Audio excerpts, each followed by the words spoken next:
Let's talk about rollover bridge. When you're teaching a rollover bridge or a rolling Tinsica to your students, we want to start from the knees.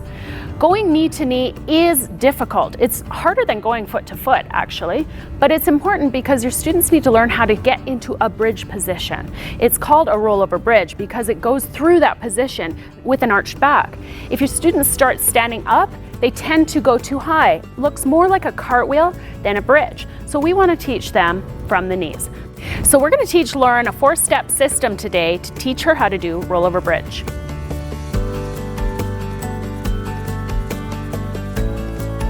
If your students are having trouble with the rollover bridge, take them back to a bridge inside out.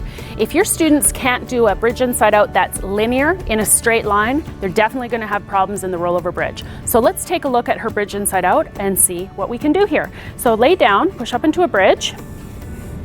I want to make sure she is nice and square, and pick up your arm. Forward bridge. Backward bridge, adjust your feet. Forward bridge and backward bridge. And fix your feet. Good. If they can do this properly, then they can do rollover bridge properly.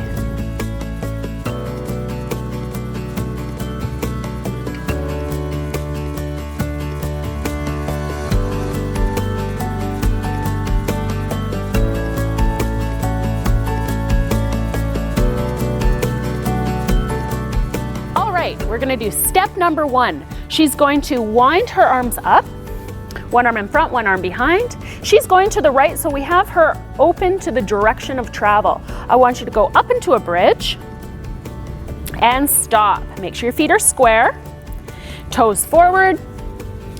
We're going to get her to do a double leg jump. Here we go. Jump up and stretch your legs. You want to feel horizontal, and down and stretch again. Jump and down, and now we're going to come down, pick up your arm and land one knee, then the other knee. Nice and high, point your toes. Good.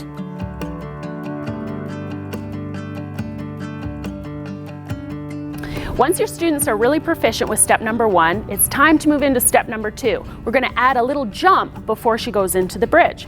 This is because the actual trick goes through a bridge with the feet off the ground. They need a lot of power off of the ground to hit that position. So let's start introducing that power by doing a little jump.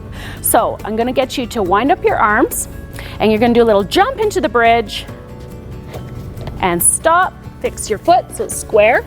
Double leg jump, hit horizontal.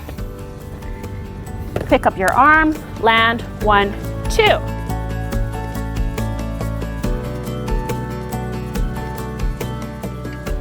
Once your students understand how to get off the ground and jump into the bridge, it's time to initiate a dart out of the first leg.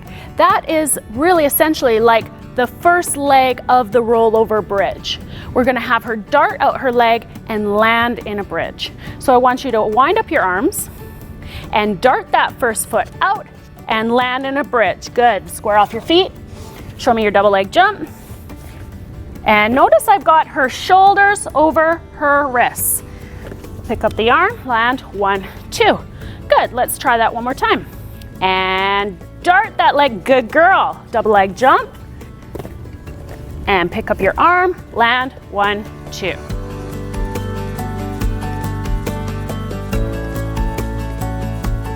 Now we're ready to put it all together.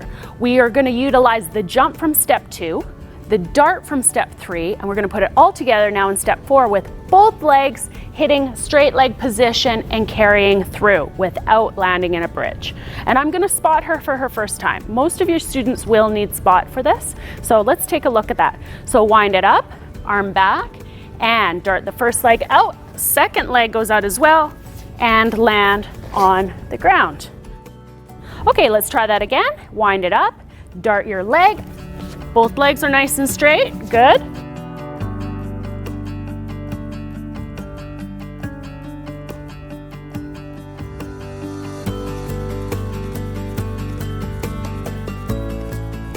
I've spotted her a few times. She's really ready to try this on her own. She can't do this trick yet, so let's see how it looks. Wind it up. Oh, well, that was pretty good for your first time. All right, come on back.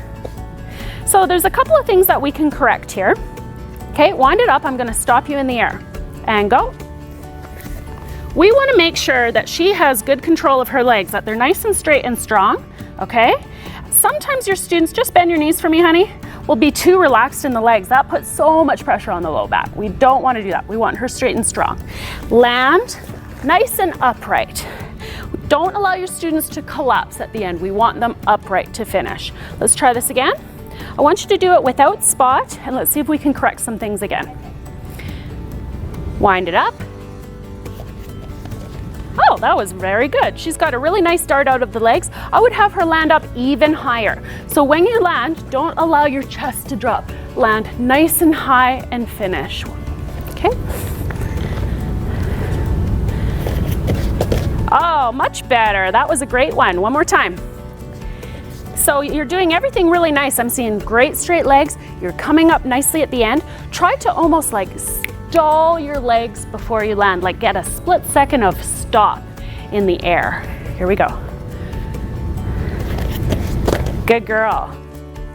So if she doesn't have the shoulder flexibility to be able to do a proper bridge with shoulders over wrists, she will not be able to do this trick. If your students are very tight in the shoulders, they're going to be here. This is not a handstand. A handstand needs to have the shoulders, push your shoulders more over your wrists, right there. This is a straight line that will support her body. We don't want our students here. Shoulders over wrists.